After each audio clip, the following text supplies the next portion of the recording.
A veces, las mejores cosas de la vida llegan cuando ya no tienes nada que perder. Karen Bailey conocía bien esa sensación cuando pagó $400 por 30 acres de bosque que nadie más quería.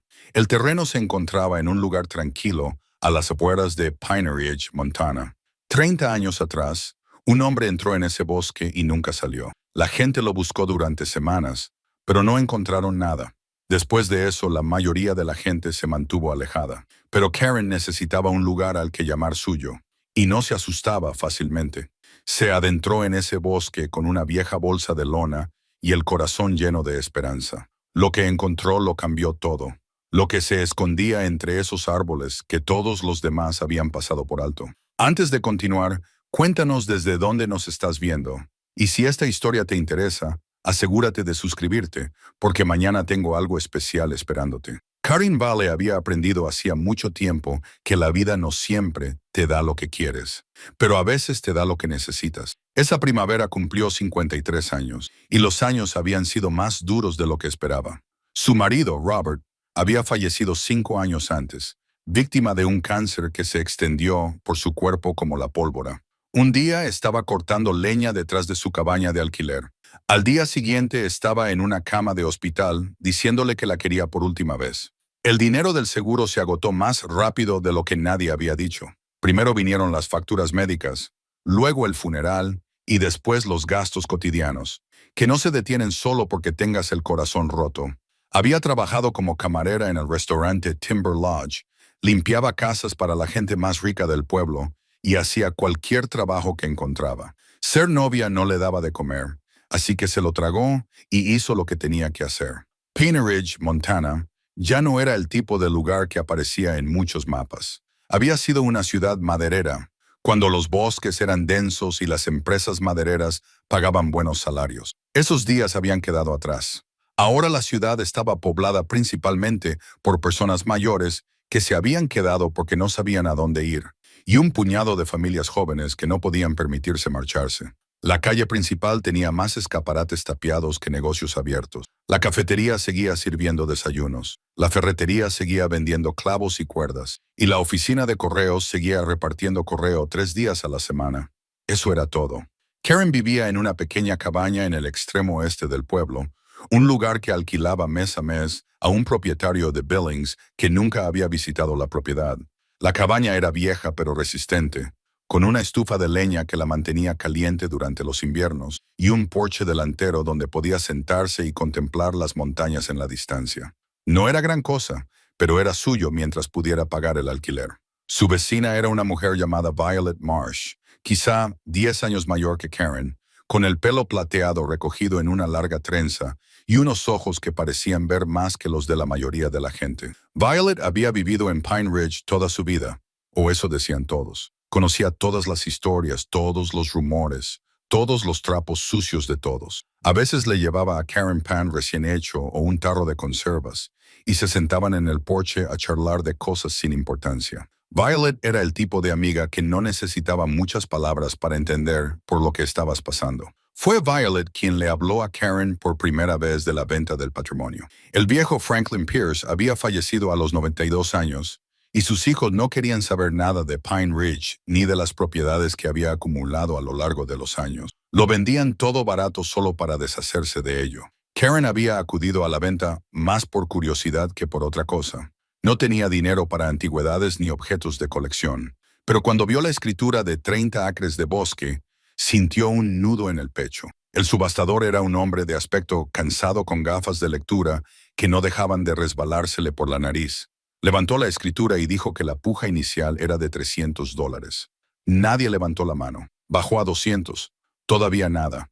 El público estaba compuesto en su mayoría por gente del lugar y todos sabían qué terreno estaba vendiendo. Karen podía sentir su incomodidad, la forma en que cambiaban de postura y miraban sus zapatos. Es el terreno de Cordell.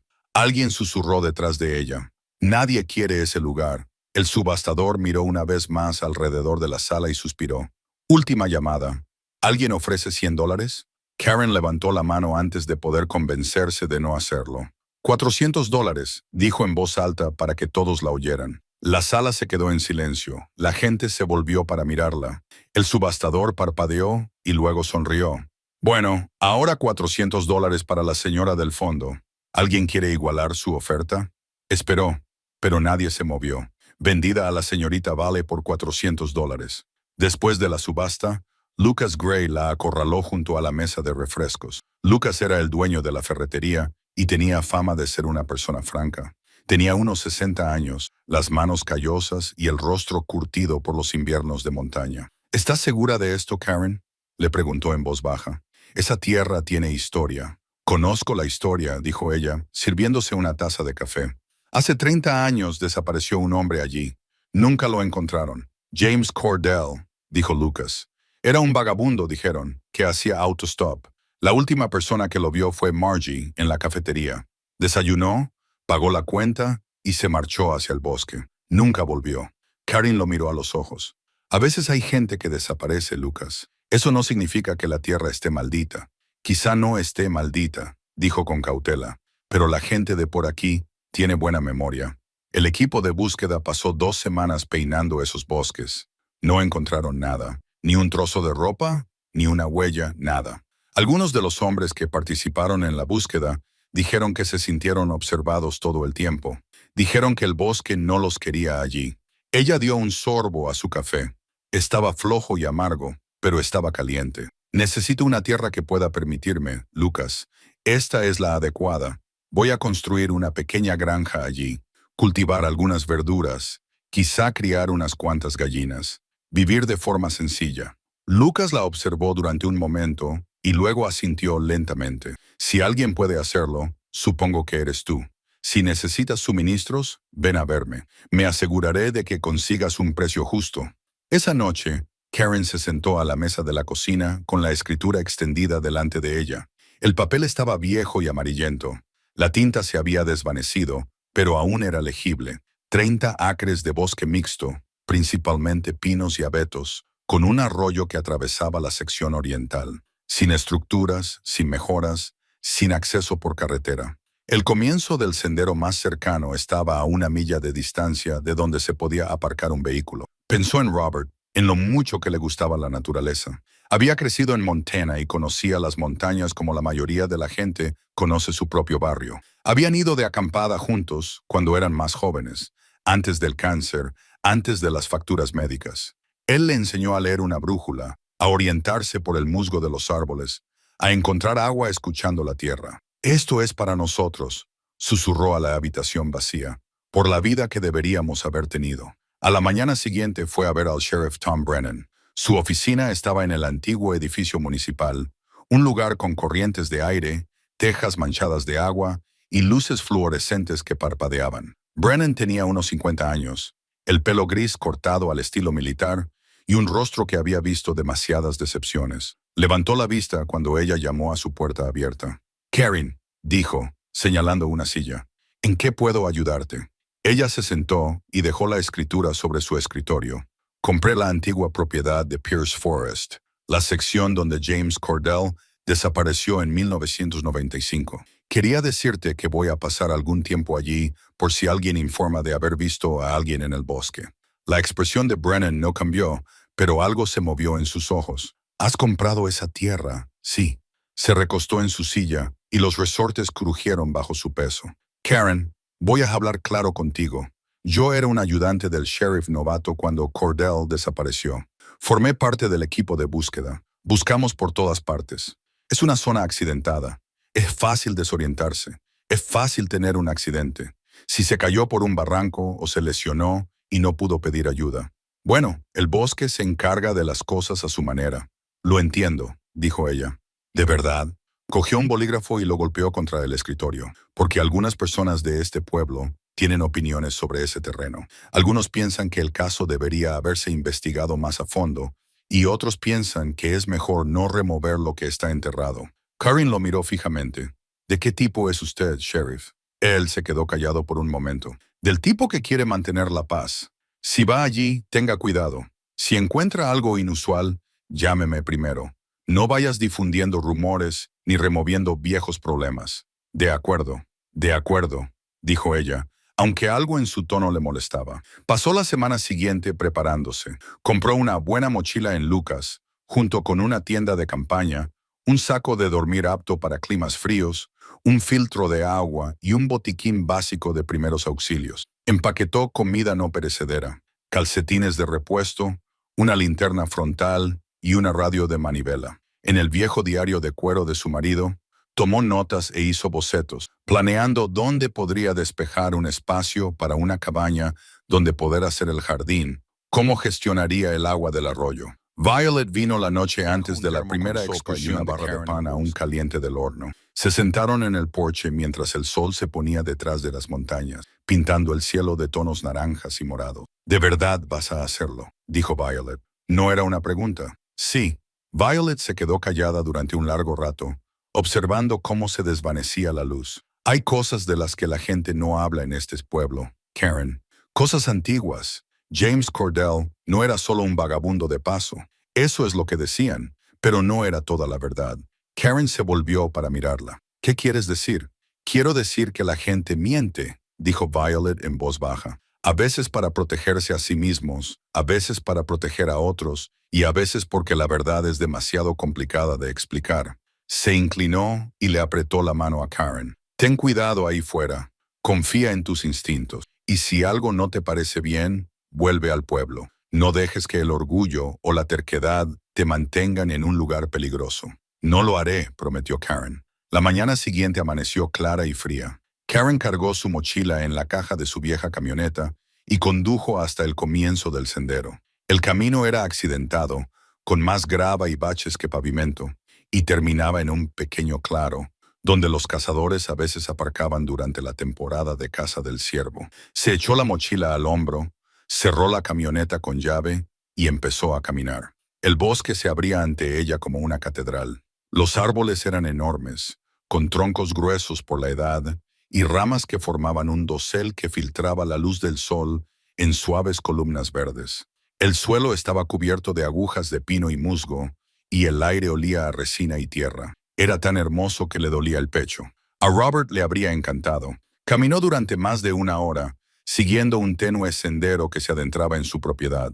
El silencio era profundo, solo roto por el ocasional canto de un pájaro o el susurro del viento entre las ramas.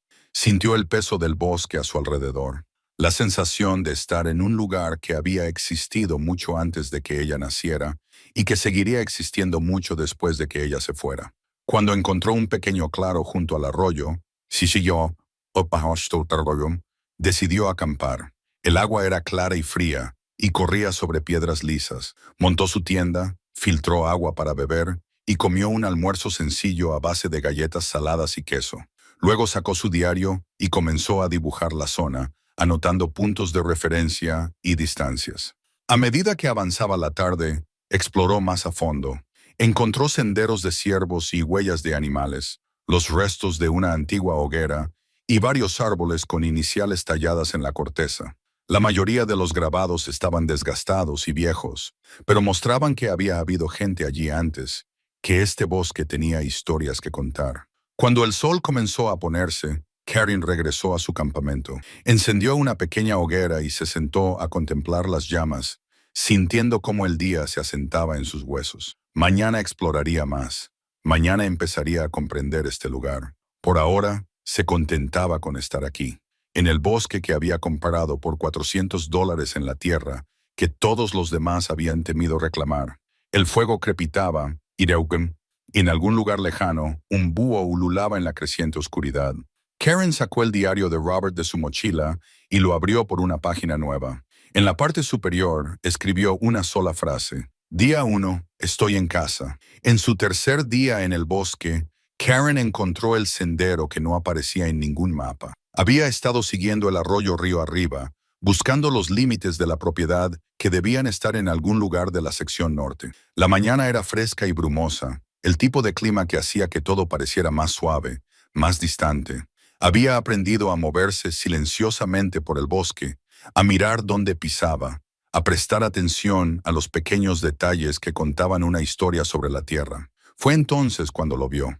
Una abertura en la maleza que parecía casi deliberada. No era exactamente un sendero de animales, pero sí algo que en su día había sido un camino. Apartó una rama baja y se encontró ante una ruta cubierta de maleza que serpenteaba por la ladera, marcada por piedras colocadas a intervalos a lo largo de su borde. Alguien había construido este sendero. Alguien lo había mantenido, al menos durante un tiempo. Karin dudó solo un momento antes de seguirlo. El camino ascendía de forma constante, zigzagueando a medida que ganaba altura. Los árboles eran más densos en esta zona, con las ramas entrelazadas sobre su cabeza para bloquear la mayor parte de la luz del sol. La temperatura bajó notablemente y se encontró ajustándose la chaqueta. Después de unos 20 minutos de caminata, encontró la señal del sendero. Era un poste de madera, grisáceo por el paso del tiempo, apenas visible entre los helechos y el musgo. Alguien había tallado una flecha en él, apuntando hacia lo alto de la montaña, y en la base del poste, medio enterrado en la tierra blanda, algo brillaba bajo la luz filtrada. Se arrodilló y con cuidado quitó la tierra y las agujas de pino. Era una brújula, vieja y oxidada, del tipo que podría haber llevado un excursionista o un cazador. La carcasa de latón estaba manchada de verde y el cristal estaba agrietado, pero aún estaba intacta. La recogió con delicadeza y la giró entre sus manos. La aguja giraba erráticamente, sin fijarse en ninguna dirección. La mantuvo en posición horizontal, esperando a que se estabilizara, pero seguía girando como si no pudiera encontrar el norte. Eso no era normal. Incluso una brújula dañada debería acabar apuntando en la dirección correcta, atraída por el campo magnético de la Tierra. Karen se levantó lentamente, sosteniendo la brújula en la palma de la mano. Un escalofrío le recorrió la espalda, que no tenía nada que ver con la temperatura. Miró a su alrededor y de repente se dio cuenta de lo silencioso que se había vuelto el bosque. No cantaban los pájaros, no parloteaban las ardillas en las ramas. El silencio presionaba sus oídos como el agua. Se guardó la brújula en el bolsillo y siguió por el sendero. El camino conducía a una pequeña meseta, una zona llana de unos 9 metros de diámetro, rodeada de densos pinos. Allí encontró más señales de presencia humana. Había restos de un antiguo campamento, un círculo de piedras que en su día había albergado una hoguera, una lata oxidada y varios trozos de cuerda deshilachada atados a los troncos de los árboles. Una de las cuerdas se adentraba en el bosque, desapareciendo entre las sombras. Karin se acercó al árbol más cercano y examinó la cuerda. Era vieja, pero en su día había sido de buena calidad, del tipo que se utiliza para escalar o asegurar cargas. Alguien la había atado con un nudo adecuado, no con el torpe esfuerzo de un aficionado. La siguió con la mirada, observando cómo se adentraba en el bosque, marcando una ruta entre los árboles. Miró su reloj. Ya había pasado el mediodía y tendría que volver pronto al campamento si quería llegar antes de que anocheciera.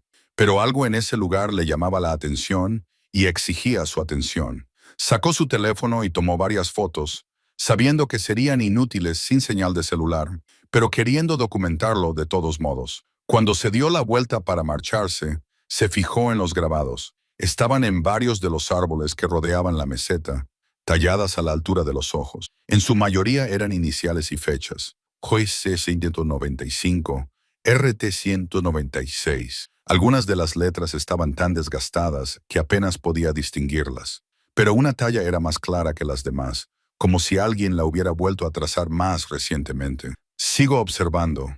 Las palabras le provocaron un nudo en el estómago. Sigo observando. Tiempo presente. Como si quien lo hubiera grabado no hubiera estado allí hace 30 años, sino recientemente. Karen se alejó del árbol, con el corazón latiendo más rápido. Giró lentamente sobre sí misma, escudriñando el bosque que la rodeaba. Los árboles permanecían silenciosos e inmóviles, pero no podía quitarse de la cabeza la sensación de que no estaba sola, de que en algún lugar entre las sombras algo la estaba observando. Abandonó rápidamente la meseta y siguió el sendero de vuelta al arroyo. No corrió. El orgullo no se lo permitía, pero se movía más rápido que al subir, con la mano apoyada en la brújula que llevaba en el bolsillo como si fuera un talismán. Cuando llegó al campamento, el sol ya se estaba poniendo hacia las montañas occidentales. Encendió una hoguera más grande de lo necesario, agradecida por la luz y el calor. Se obligó a cenar, aunque había perdido el apetito, sabiendo que necesitaba energía. Luego se sentó junto al fuego y examinó la brújula con más detenimiento. El latón era viejo, probablemente de los años 80 o antes. La marca del fabricante aún era visible en la parte posterior. Pathfinder Denver, Colorado. En su día había sido una buena brújula, fiable y bien fabricada, pero algo la había dañado, doblando el mecanismo interno lo suficiente como para que la aguja no pudiera encontrar su orientación correcta. Pensó en la cuerda, en los grabados, en la sensación de estar siendo observada. El sheriff Brennan había dicho que el equipo de búsqueda pasó 2 semanas en estos bosques buscando a James Cordell. ¿Habían encontrado esta meseta? ¿Habían visto estos signos de actividad humana o se les habían pasado por alto, centrados en el terreno más fácil, más cercano a la ciudad? ¿Y qué hay de esas iniciales? JC podría ser James Cordell. La fecha coincidía. 1995 fue el año en que desapareció. Pero RT, 1996, ¿quién era ese? ¿Había venido alguien más aquí después de la desaparición de Cordell? Sacó su diario y tomó notas detalladas de todo lo que había encontrado. Dibujó un boceto de la meseta, marcó la ubicación de la señal del sendero y copió todos los grabados que recordaba. Por la mañana, tal vez investigaría un poco en la biblioteca y volvería a hablar con el sheriff Brennan, quisiera él o no. Esa noche, se acostó en su tienda, escuchando los sonidos del bosque. El arroyo murmuraba sobre las piedras. Un búho ululaba en algún lugar de la oscuridad. El viento susurraba entre las ramas. Sonidos normales, sonidos familiares, pero debajo de ellos, o tal vez solo en su imaginación, le pareció oír algo más. Pasos, pasos cuidadosos y deliberados que se movían entre los árboles. Abrió la cremallera de la tienda y miró hacia el campamento. El fuego se había reducido a brasas que brillaban rojas en la oscuridad. Más allá del pequeño círculo de luz, el bosque era una pared impenetrable de negro. Observó durante mucho tiempo, con el aliento empañando el aire frío, pero no vio nada. Finalmente, cerró la cremallera de la tienda y se tumbó, con la brújula agarrada en la mano. Mañana obtendría respuestas. Mañana empezaría a comprender lo que realmente le había sucedido a James Cordell y por qué todo el mundo en Pine Ridge parecía tan ansioso por olvidar. Pero esa noche, sola en el bosque, con el peso de 30 años de silencio presionándola, Karen Vale se hizo una promesa. No se dejaría intimidar, no se dejaría disuadir. Esa era su tierra, comprada y pagada, y descubriera lo que descubriera, ella lo encontraría. La aguja de la brújula giraba lentamente en su palma, buscando un norte que nunca encontraría.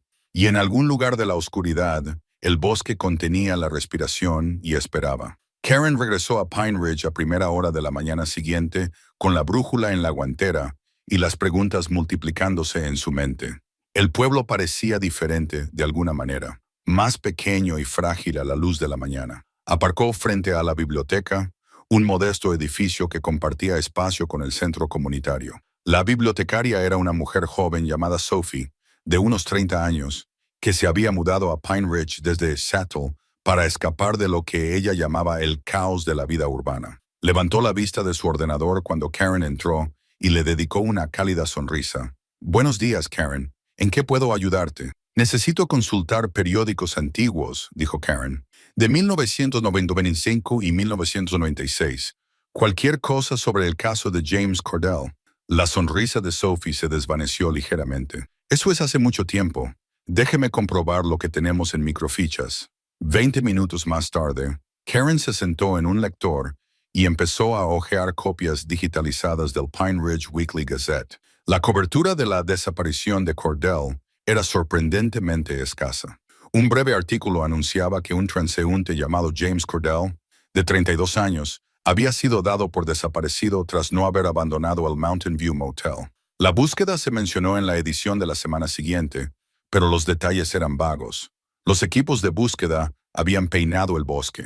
No se encontró ningún rastro. La investigación seguía abierta, pero no había pistas activas. Lo que llamó la atención de Karen fue lo que no había. No había antecedentes sobre Cordell. No había entrevistas con personas que lo hubieran conocido.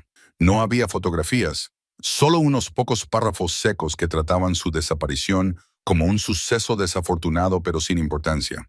Imprimió los artículos y pasó a 1996.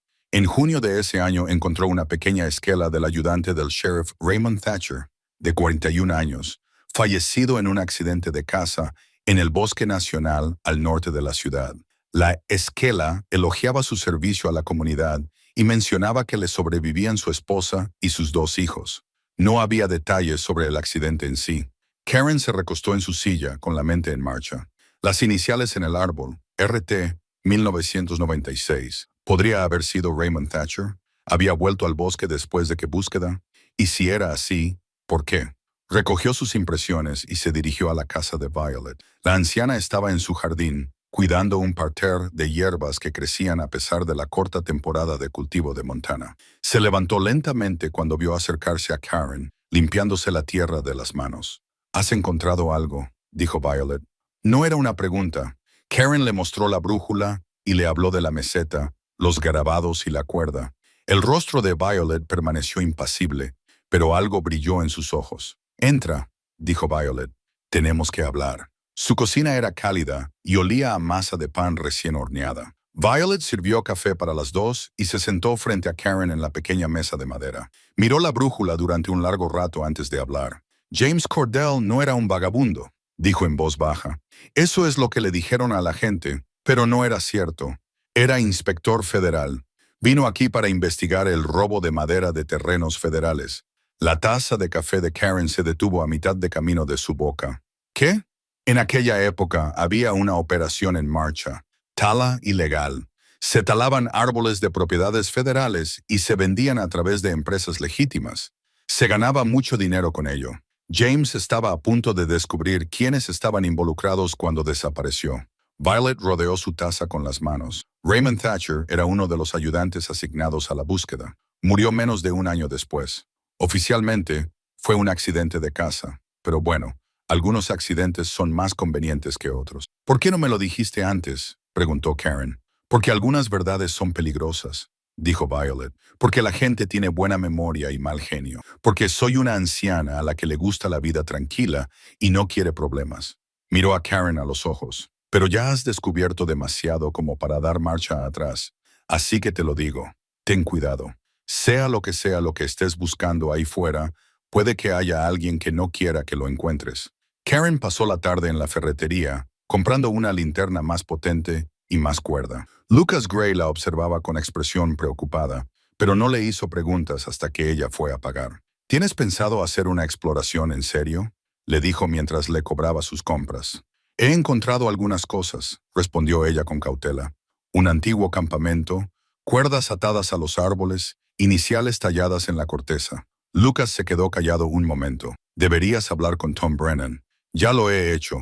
Me dijo que tuviera cuidado y que le llamara si encontraba algo inusual. Y no estoy segura de confiar en él», dijo Karen. Lucas asintió lentamente. «Probablemente sea lo más sensato. Tom era un novato durante la investigación de Cordell. Es un hombre decente, pero sabe de qué lado le conviene estar. Algunas de las personas involucradas en ese antiguo negocio maderero todavía tienen influencia en esta ciudad». «¿Estabas aquí en aquella época?», preguntó Karen. «Sí». Mantuve la cabeza gacha y la boca cerrada, como la mayoría de la gente. Así es como se sobrevive en un pueblo pequeño. Le entregó la bolsa con sus compras. «Pero te diré una cosa. Si necesitas ayuda, ven a buscarme. Puede que no sea valiente, pero tampoco soy un cobarde». Esa noche, Karen volvió al bosque. Esta vez, llevó un equipo mejor y un enfoque más sistemático. Siguió la cuerda desde la meseta hacia lo más profundo del bosque, marcando el camino con cinta métrica a medida que avanzaba. La cuerda conducía a un barranco que no había visto antes, un corte escarpado en el paisaje, oculto por la espesa vegetación. En el fondo del barranco, encontró lo que había estado buscando sin saberlo. Escondida en una grieta de la pared rocosa, protegida de la intemperie por un saliente, había una bolsa impermeable, del tipo que usan los excursionistas para mantener secos los documentos importantes. Le temblaban las manos al abrirla. Dentro había una fotografía y un trozo de papel doblado. La fotografía mostraba a un hombre de unos 30 años, delgado y curtido, de pie junto a una mujer de cabello oscuro y ojos cálidos. Ambos sonreían, con el brazo del hombre alrededor de los hombros de la mujer. En el reverso, alguien había escrito: «James y Julia, septiembre de 1995». El papel era una nota escrita con letra cuidadosa. «Reúnete conmigo en la vieja cabaña, a medianoche. Tenemos que mover las pruebas antes de que las encuentren. Ten cuidado. Te quiero, Jay». Karen leyó la nota 3 veces, con la mente a 1000 por hora. James Cordell tenía una relación con alguien llamado Julia. Habían planeado reunirse. Había pruebas escondidas en algún lugar. Y alguien, las personas involucradas en la tala ilegal, las había estado buscando. Fotografió todo con su teléfono. Luego volvió a colocar cuidadosamente los objetos en la bolsa y la devolvió a su escondite.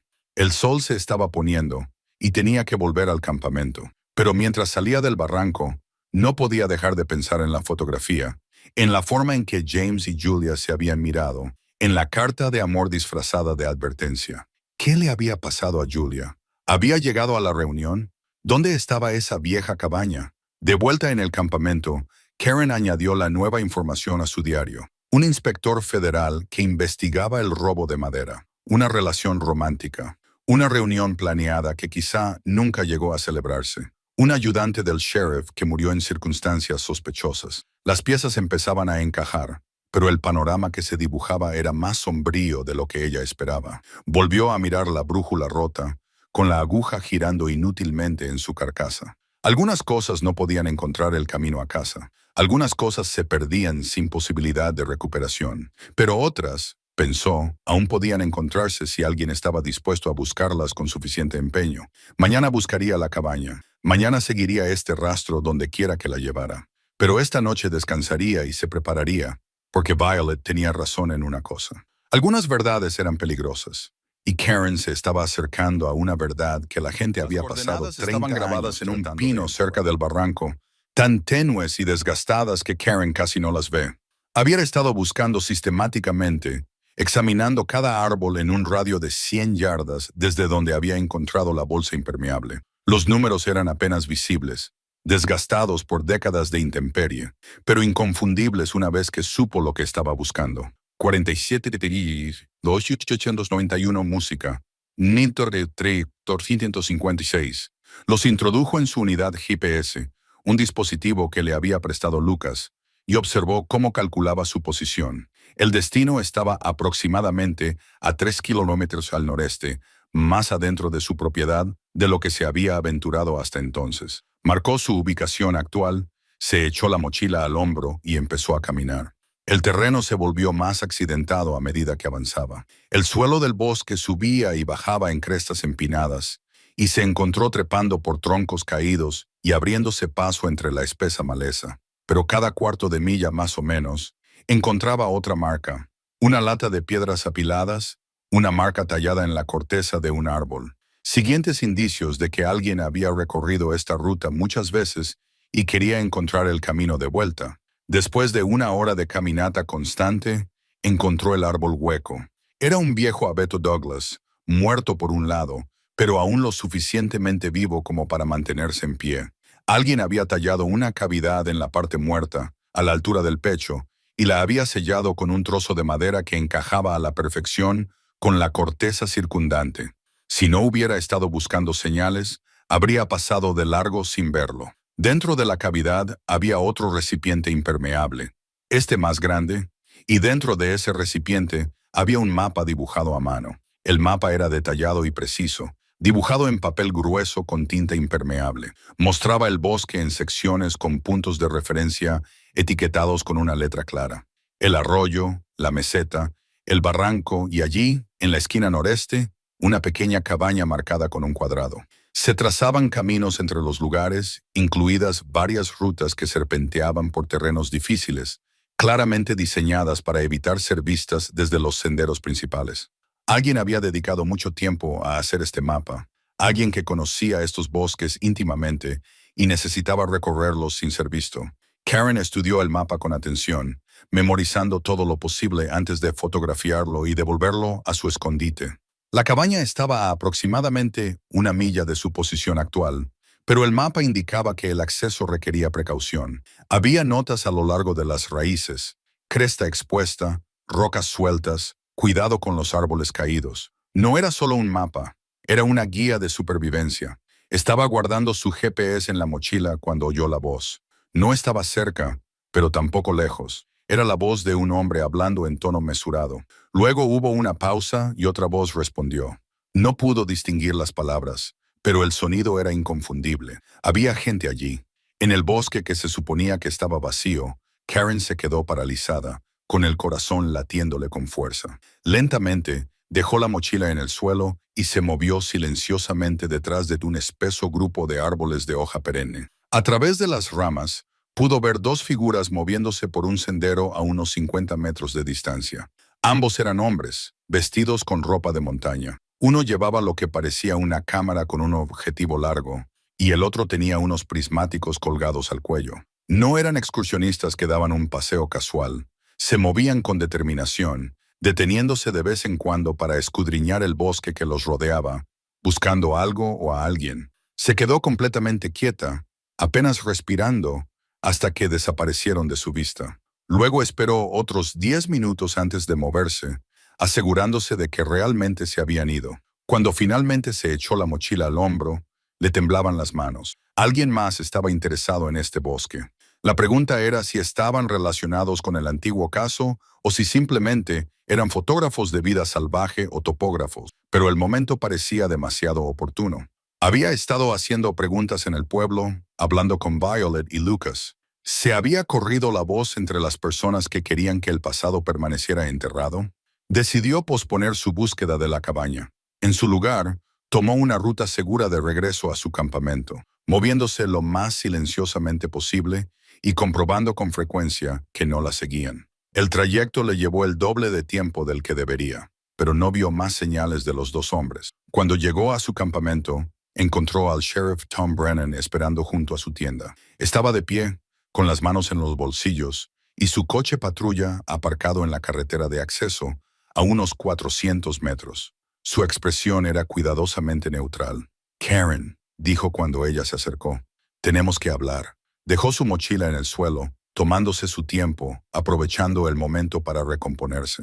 «¿En qué puedo ayudarle, sheriff? He oído que ha estado haciendo preguntas por el pueblo, sobre el caso Cordell, sobre el ayudante Thatcher». Hizo una pausa. «Creí haberle dicho que me llamara si encontraba algo inusual. Encontré un antiguo campamento y unas iniciales talladas», dijo con cautela.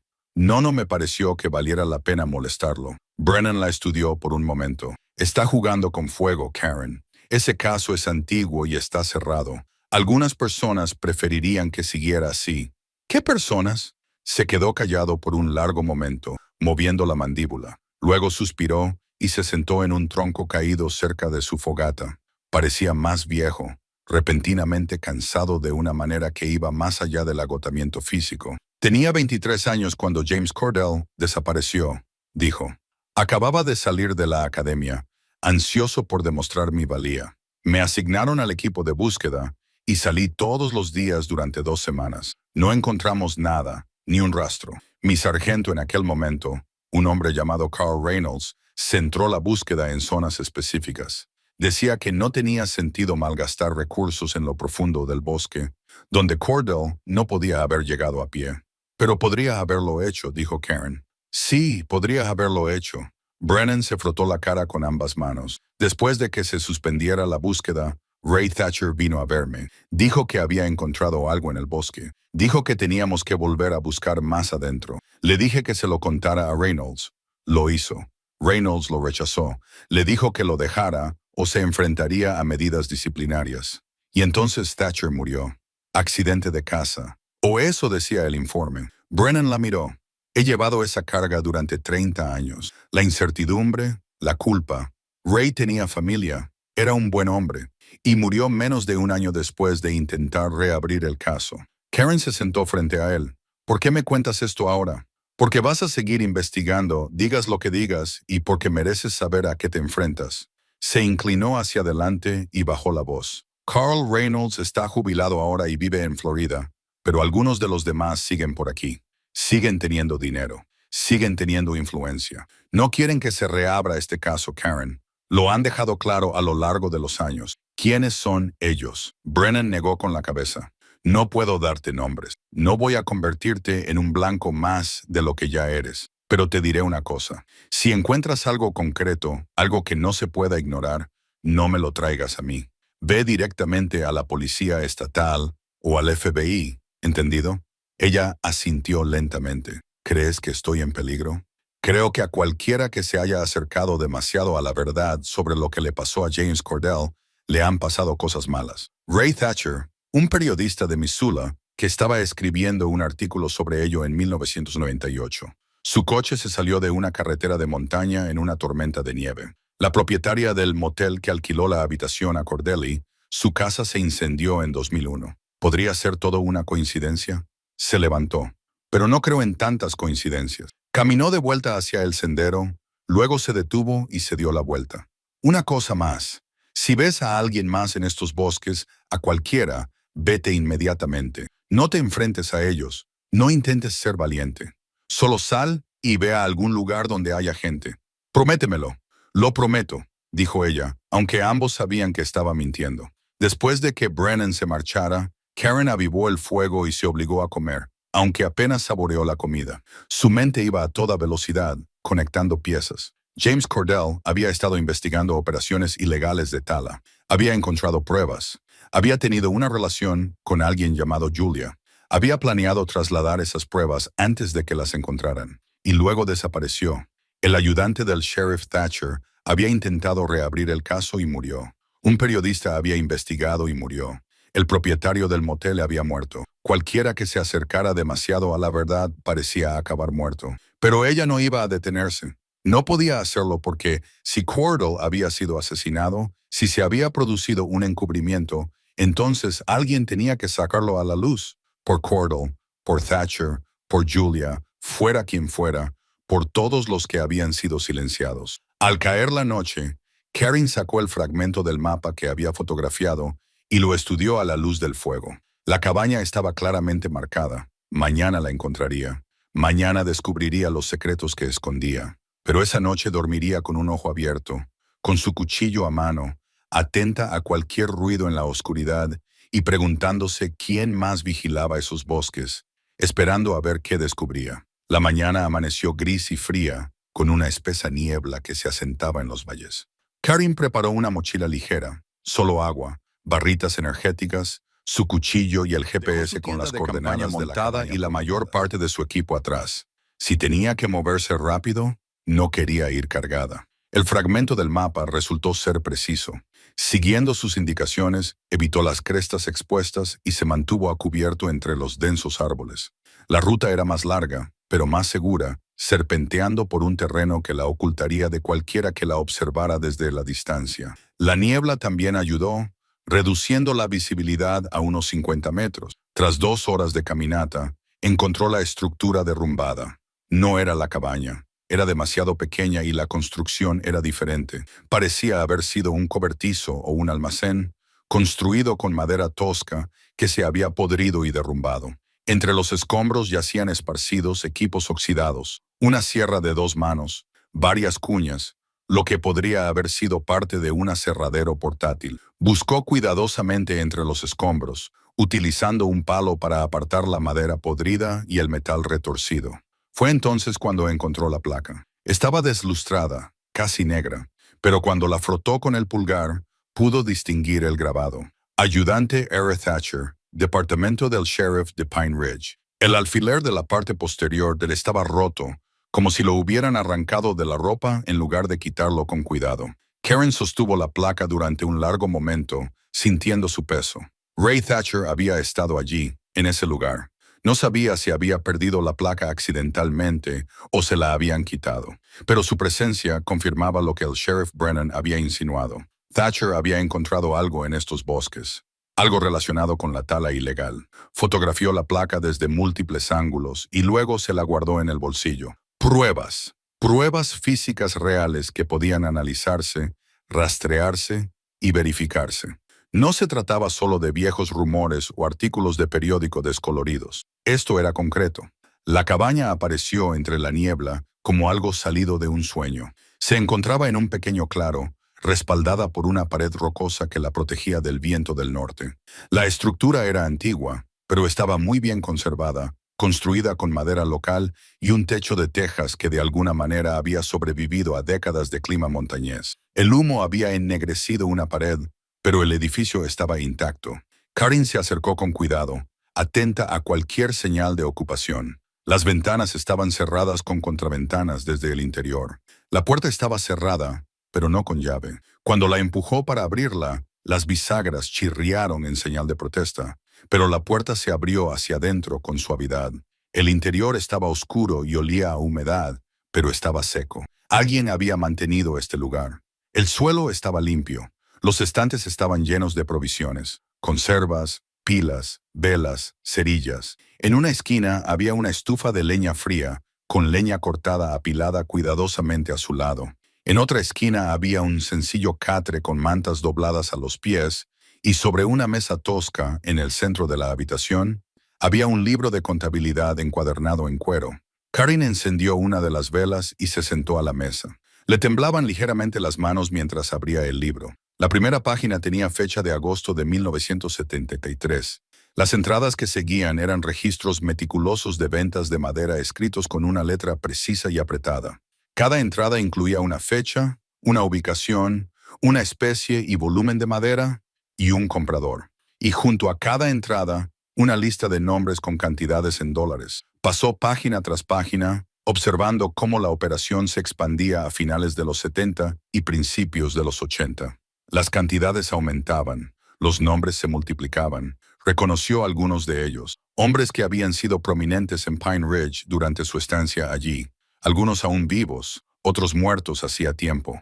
Luego llegó a septiembre de 1995 y la letra cambió. Estas entradas estaban escritas con otra letra, más clara y moderna, con notas en los márgenes. Se confirma la violación de los límites federales. Se han trazado las rutas de transporte. Los registros de pago coinciden con las ventas de madera. Y luego, el inspector Jay Cordell, del Servicio Forestal de los Estados Unidos, recopiló pruebas y recomendó un enjuiciamiento inmediato. El informe de James Cordell. Él había encontrado este libro de contabilidad, documentado la operación y escondido sus hallazgos aquí, en la cabaña. Estas eran las pruebas que pretendía trasladar.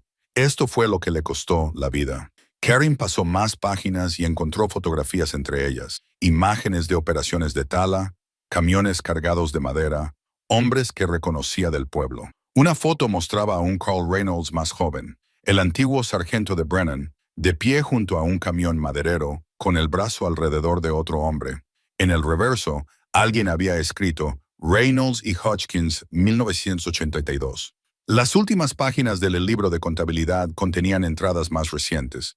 No eran registros de tala, sino notas. Sitio mantenido, suministros repuestos, perímetro revisado, sin signos de intrusión, provisiones para el invierno adecuadas. Las entradas tenían fecha, la más reciente de hacía solo 2 semanas. Alguien seguía utilizando esta cabaña. Alguien seguía aquí, en el bosque, manteniendo este lugar. A Karen se le erizó la piel. Se levantó rápidamente y se acercó a la ventana. A través de las contraventanas, podía ver el claro y los árboles más allá. La niebla se había espesado, lo que hacía imposible ver más allá de unos pocos metros. Cualquiera podía estar ahí fuera. Cualquiera podía estar observando. Entonces lo oyó, un sonido que no encajaba. No era el viento, ni un animal. Era un sonido humano, una tos rápidamente sofocada. Su corazón golpeó con fuerza contra sus costillas. Se alejó de la ventana y se pegó a la pared junto a la puerta. La vela seguía ardiendo sobre la mesa, anunciando su presencia. Pero si la apagaba ahora, quienquiera que estuviera fuera sabría que los había oído. Se oyeron pasos, lentos, deliberados, que se acercaban. Karen agarró su cuchillo, aunque sabía que sería inútil contra alguien decidido a hacerle daño. Debería haber escuchado a Brennan. Debería haber llamado a la policía estatal. Debería haberlo hecho. La puerta se abrió. Un hombre se recortaba en la entrada, alto y delgado, con el pelo gris y el rostro curtido. Llevaba ropa de exterior descolorida por el paso del tiempo y el uso. En sus manos llevaba una caja con provisiones. Miró a Karen, al cuchillo que tenía en la mano, al libro de contabilidad abierto sobre la mesa. Luego habló, con voz áspera por la falta de uso, pero firme. Me preguntaba cuándo alguien encontraría por fin este lugar, dijo. Dejó la caja de provisiones y entró en la cabaña, echándose hacia atrás la capucha de la chaqueta. Tenía los ojos de un azul grisáceo, penetrantes e inteligentes. Me llamo James Cordell y creo que es hora de que te cuente lo que realmente ocurrió hace 30 años. Karen bajó el cuchillo. Se quedó mirando al hombre que tenía delante, a su rostro, que coincidía con el de la fotografía de la bolsa impermeable, envejecido por 3 décadas, pero sin duda la misma persona. James Cordell, no muerto, no desaparecido, vivo.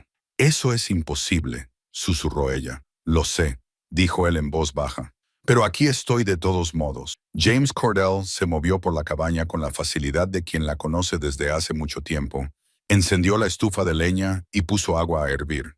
Karen se sentó a la mesa, todavía aferrada al cuchillo, con la mente luchando por procesar lo que sus ojos le decían. Este hombre llevaba muerto 30 años. Todo el pueblo lo creía. Ella lo creía. «Te estás preguntando si soy real», dijo él, sin mirarla, «o si finalmente has perdido la cabeza aquí en el bosque». «Lo entiendo. Es mucho que asimilar». «Te buscaron», logró decir Karen. «Durante semanas buscaron donde Carl Reynolds les dijo que buscaran, que no estaba ni cerca de aquí». Vertió agua caliente sobre café instantáneo en 2 tazas de hojalata y puso una delante de ella. Reynolds sabía a dónde iba porque se lo dije. Pensé que podía confiar en él. Resulta que estaba en la nómina de la empresa maderera. Lo había estado durante años. Karen envolvió la taza con las manos, sintiendo el calor. Real, sólido, no una alucinación. ¿Qué pasó? James se sentó frente a ella, con el rostro marcado por un cansancio que iba más allá de la edad. Yo era inspector forestal federal con base en Missoula. Me asignaron la investigación de denuncias de venta ilegal de madera en este distrito. Pasé 3 meses recopilando pruebas, documentándolo todo. Descubrí que la operación era más grande de lo que nadie sospechaba. Millones de dólares durante 20 años. Madera federal vendida fuera de los libros, transportada a través de operaciones legítimas para ocultar su origen. Señaló el libro de contabilidad. Encontré esto en una caravana que utilizaban como oficina.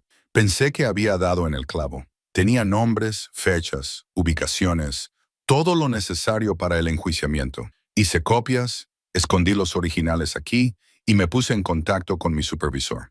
Ese fue mi error. ¿Qué pasó?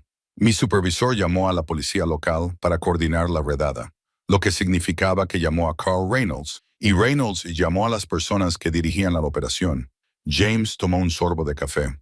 Vinieron a por mí esa noche. 3 hombres me atraparon en el motel. Me defendí, escapé, llegué al bosque, pero el propio Reynolds me alcanzó a unos 3 kilómetros de aquí. Me disparó. Se apartó el cuello de la chaqueta y me mostró una cicatriz arrugada sobre la clavícula. La bala la atravesó. No alcanzó ningún órgano vital, pero Reynolds pensó que estaba muerto. Me dejó sangrando en un barranco. Julia te encontró, dijo Karen, recordando la fotografía. Algo se suavizó en el rostro de James. Julia Farrow era profesora en Piney Ridge, una mujer de la zona, varias veces durante mi investigación. Me ayudó a comprender la ciudad y a sus gentes. Nos hicimos amigos. Cuando no aparecí en una cita que habíamos quedado, salió a buscarme y me encontró medio muerto bajo la lluvia. Te salvó la vida. Así es. Me trajo a esta cabaña. La conocía desde que era niña. Solía ser un pabellón de caza. Me curó. Me mantuvo con vida a pesar de la infección y la fiebre. Y cuando estuve lo suficientemente bien como para pensar con claridad, hablamos sobre qué hacer. Se levantó y se acercó a la ventana. Yo quería acudir a las autoridades, denunciar lo que había pasado, acabar con todos. Pero Julia señaló lo obvio. Reynolds era las autoridades. Mi supervisor claramente había sido comprometido. Le había dado a Reynolds mi ubicación. ¿Hasta dónde llegaba la corrupción? ¿En quién podíamos confiar? ¿Qué le habrías dicho al FBI? Un hombre muerto regresó para acusar a un oficial de policía condecorado de intento de asesinato con pruebas que yo había tomado de la escena del crimen sin los procedimientos de custodia adecuados. Sacudió la cabeza. Lo habrían enterrado, y habrían enterrado a Julia por ayudarme. Así que tomamos una decisión diferente. Tú desapareciste. Yo desaparecí. Julia informó de que había visto mi coche de alquiler abandonado cerca del bosque. La búsqueda se desarrolló exactamente como Reynolds quería, lejos de aquí. Después de unas semanas, se rindieron. Me declararon desaparecido, presuntamente muerto, y Julia volvió a su vida, fingiendo que nada había cambiado. Karim pensó en las cuidadosas anotaciones en el libro de contabilidad, la cabaña bien cuidada, los suministros, pero siguió ayudándote cada semana durante 30 años. Me trae provisiones, noticias del pueblo, me mantiene conectado con el mundo. Ha renunciado a toda su vida para proteger la mía. Su voz se quebró ligeramente. Debería haber tenido un marido, hijos, una vida de verdad. En cambio, pasó 3 décadas guardando un secreto que podría haberla matado. ¿Por qué no se marchó? ¿Por qué no se fue a otro lugar? ¿Por qué no empezó de nuevo? James se volvió hacia ella. Al principio estaba demasiado débil. Luego, estaba demasiado enfadado. Quería quedarme y vigilarlos, asegurarme de que no hicieran daño a nadie más. Cuando pensé en marcharme, ya habían pasado 10 años, 15, 20. ¿Cómo se vuelve de entre los muertos después de 20 años? ¿Qué vida podría construir?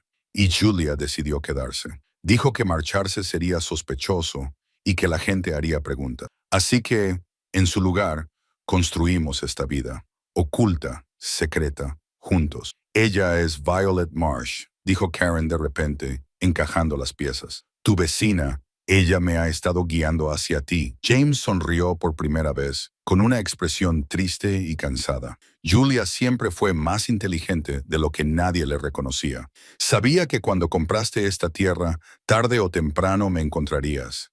Se aseguró de que lo entendieras cuando lo hicieras. Sacó una silla y se sentó con pesadez. La operación terminó a finales de los años 90. La mayoría de los responsables ya han fallecido o se han jubilado, pero algunos siguen vivos, siguen siendo poderosos y siguen dispuestos a proteger sus secretos. Por eso te cuento todo esto, porque necesitas entender a qué te enfrentas. Karen sacó la placa del ayudante Thatcher de su bolsillo y la puso sobre la mesa. Encontré esto en el antiguo lugar de Tala. James la cogió, con expresión sombría. Ray Thatcher, buen hombre. Encontró pruebas, intentó reabrir el caso. Hicieron que pareciera un accidente de casa. Dejó la placa con cuidado sobre la mesa. Eso es lo que hacen. Hacen desaparecer los problemas. Lo han hecho antes. Lo volverán a hacer. Entonces los derribaremos. Karen dijo, llevemos estas pruebas al FBI. Contemos tu historia y pongamos a Julia en peligro. Después de todo lo que ha sacrificado, Julia puede valerse por sí misma, dijo una voz desde la puerta. Ambos se volvieron. Una anciana estaba allí de pie, con su cabello plateado recogido en su habitual trenza, sus ojos iguales a los de la fotografía tomada hacía 30 años. Violet Marsh, Julia Farrow, la misma mujer que le había llevado pan y mermelada a Karen, que se había sentado con ella en el porche y le había dicho que confiara en su instinto. «Hola, James», dijo en voz baja. Luego miró a Karen. «Creo que es hora de que dejemos de escondernos». Julia cruzó la cabaña y abrazó a James con una familiaridad que hablaba de décadas, no de días. Karen los observó, viendo ahora lo que antes se le había escapado. La forma en que Violet había sabido exactamente a dónde enviarla, cómo guiar sus preguntas, qué información revelar y cuándo. Cada conversación había sido cuidadosamente orquestada para conducir a este momento. «Estás enfadada», dijo Julia, leyendo la expresión de Karen. «Yo también lo estaría». «Me has manipulado», dijo Karen. «Me has utilizado». «Yo te guié», corrigió Julia con suavidad. «Hay una diferencia. No podía simplemente decirte la verdad. No me habrías creído y te habría puesto en peligro inmediato. Pero si lo descubrías tú misma, pieza a pieza, entenderías el panorama completo y te involucrarías en el resultado». Se sentó a la mesa. James tomó el asiento a su lado y sus manos se encontraron automáticamente. Karen ahora lo entendía. 30 años de colaboración secreta, de lucha compartida, de amor mantenido en las sombras. El sacrificio que eso suponía la dejó atónita. «Cuéntame todo», dijo Karen. «No más juegos, no más orientación cautelosa. Toda la verdad». James y Julia intercambiaron una mirada y se comunicaron sin palabras. Entonces James comenzó a hablar. «Llegué a Pine Ridge en agosto de 1995. Tenía 32 años. Era ambicioso y estaba decidido a hacerme un nombre en el servicio forestal. Se suponía que la investigación era rutinaria, algunas discrepancias en los informes de madera, probablemente solo errores contables, pero cuanto más profundizaba, más encontraba. Acercó el libro de contabilidad. Este documentaba 22 años de robo sistemático. Madera federal por valor de decenas de millones de dólares, vendida a través de una red de empresas madereras legítimas que afirmaban que procedía de terrenos privados. La operación era sofisticada. Tenían gente en el servicio forestal, en las fuerzas del orden locales, incluso en la oficina del tasador del condado para falsificar los registros de propiedad. El principal organizador era un hombre llamado Edward Hodgkins, añadió Julia. Era propietario del mayor aserradero del condado y en un momento dado empleaba a la mitad de la población. Ahora está muerto. Murió de un ataque al corazón en 2003, pero su hijo dirige el negocio y otras personas involucradas siguen en activo. Carl Reynolds, dijo Karen, el antiguo sargento de Brennan. Reynolds era el brazo ejecutor. James dijo que se aseguraba de que las investigaciones locales no llegaran a ninguna parte. Se suponía que debía coordinar la búsqueda de mí, lo que significaba asegurarse de que siguiera perdido. Y se suponía que debía asegurarse de que siguiera muerto. Sacó una pequeña caja de metal de un estante y la abrió. Dentro había una placa de identificación federal. El plástico estaba agrietado y descolorido. Un agujero de bala atravesaba el centro, justo a través de la fotografía de un James Cordell más joven. Reynolds disparó 3 veces. El primer disparo atravesó mi placa. La llevaba sujeta a la chaqueta. El segundo me dio en el hombro. El tercero falló porque ya estaba cayendo. Tocó la placa marcada casi con ternura. Debería haber muerto esa noche. Lo habría hecho si no fuera por Julia. Julia continuó la historia.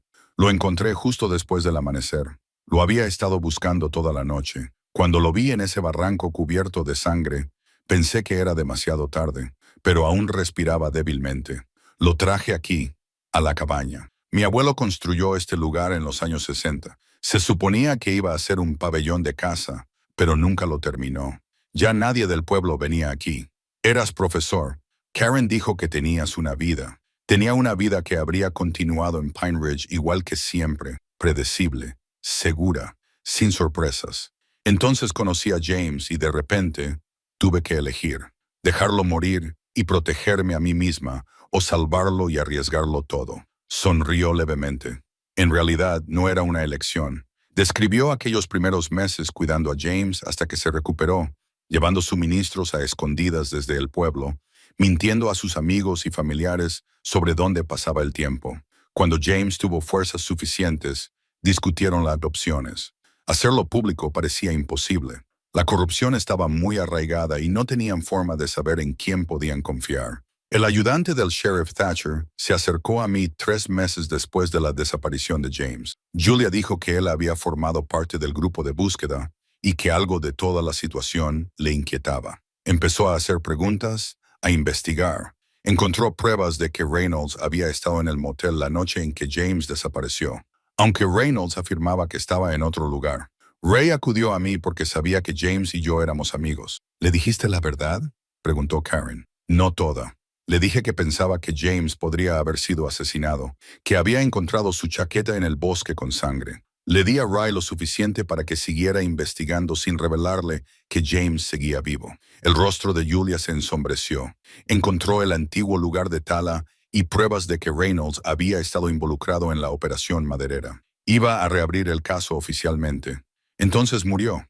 James dijo con rotundidad. Un accidente de caza. Dijeron que su rifle se disparó mientras saltaba una valla. Excepto que Ray era un cazador experimentado. Nunca habría cometido ese tipo de error. Después de la muerte de Ray, supe que no podíamos arriesgar a nadie más. Julia continuó. Así que cambié mi vida poco a poco, con cuidado. Dejé de socializar tanto que prefería estar sola. Al final dejé de ser Julia Farrow y me convertí en Violet Marsh. Al menos en la opinión de la gente. Una anciana excéntrica que se ocupaba de sus propios asuntos. Y seguiste visitando a James, dijo Karen. Durante 30 años, cada semana, a veces más. Construimos una vida aquí en secreto. No era la vida que ninguno de los dos habría elegido, pero era la nuestra. Envejecimos juntos en este bosque, viendo cambiar las estaciones, cuidándonos el uno al otro. La voz de Julia era firme, pero sus ojos brillaban. La mayoría de la gente busca toda su vida lo que nosotros encontramos. Nosotros tuvimos la suerte de reconocerlo. James volvió a meter la mano en la caja metálica y sacó un sobresellado, grueso y amarillento por el paso del tiempo. Este es mi informe original al servicio forestal. Copias de las páginas del libro de contabilidad, fotografías, mapas, todo lo necesario para llevar el caso a juicio. Lo he guardado todos estos años, esperando el momento adecuado. ¿Por qué ahora?, preguntó Karen. James la miró a los ojos. Porque me estoy muriendo. Enfermedad cardíaca. Los médicos de la ciudad veo a uno en Missoula 2 veces al año con un nombre falso. Me quedan tal vez 2 años. Y porque Julia merece dejar de vivir en las sombras. Ella me ha dado 30 años. Quiero devolverle el resto de su vida. Y porque compraste esta tierra, añadió Julia, lo que significa que legalmente tienes derecho a estar aquí para investigar, para encontrar cosas. Cuando nos presentemos, no serás una cómplice que esconde a un fugitivo. Serás una propietaria que descubrió pruebas de un delito y las llevó a las autoridades. Karen sintió el peso de todo ello sobre sus hombros. Lo habían estado planeando, preparándose para que alguien como ella apareciera. Ella pensaba que estaba investigando por su cuenta, pero había formado parte de su plan desde el principio. Todavía hay gente en Pine Ridge que querrá que esto enterrado, dijo. Gente con dinero e influencia. 3 hombres, confirmó James. Marcus Doyle, el antiguo sheriff, está jubilado pero sigue siendo propietario de la mitad de los inmuebles comerciales de la ciudad. Kenneth Hutchins, el hijo de Edward, heredó el negocio maderero y los secretos familiares. Y el juez Warren Prescott, que se aseguró de que ninguna investigación legal llegara a ninguna parte. Ahora todos tienen entre 70 y 80 años, pero siguen siendo peligrosos. Llevan 30 años vigilando este bosque. Julia dijo que saben que alguien ha estado manteniendo esta cabaña. Probablemente tengan equipos de vigilancia en el bosque. Por eso hemos sido tan cuidadosos. Los 2 hombres que vi, dijo Karin, con la cámara y los prismáticos, probablemente sean gente de Doyle, dijo James. A estas alturas ya se habrá enterado de que estás haciendo preguntas. Estará nervioso. Julia se levantó y se acercó a la ventana, mirando la niebla que envolvía el bosque. Podemos acabar con esto. Podemos acabar con todos ellos, limpiar el nombre de James, hacer justicia por Ray Thatcher y todos los demás a los que han hecho daño. Pero hay que hacerlo bien. Necesitamos un plan. Karen miró el sobresellado, la placa marcada por las balas, a las 2 personas que lo habían sacrificado todo por la verdad y por el otro. Pensó en Robert, en la vida que habían planeado y que nunca llegaron a vivir. Pensó en las segundas oportunidades y en hacer lo correcto incluso cuando eso te cuesta todo. Entonces hagamos un plan, dijo. Pasaron el resto del día en la cabaña haciendo planes. James extendió mapas sobre la mesa y marcó los lugares de vigilancia que había identificado a lo largo de los años. Julia hizo una lista de las personas en las que podían confiar, una lista corta, y aquellas que habían trabajado activamente en contra de la verdad. Garin lo documentó todo con la cámara de su teléfono, sabiendo que necesitarían pruebas de sus pruebas. La clave es hacer llegar todo a las personas adecuadas sin que nos maten en el proceso.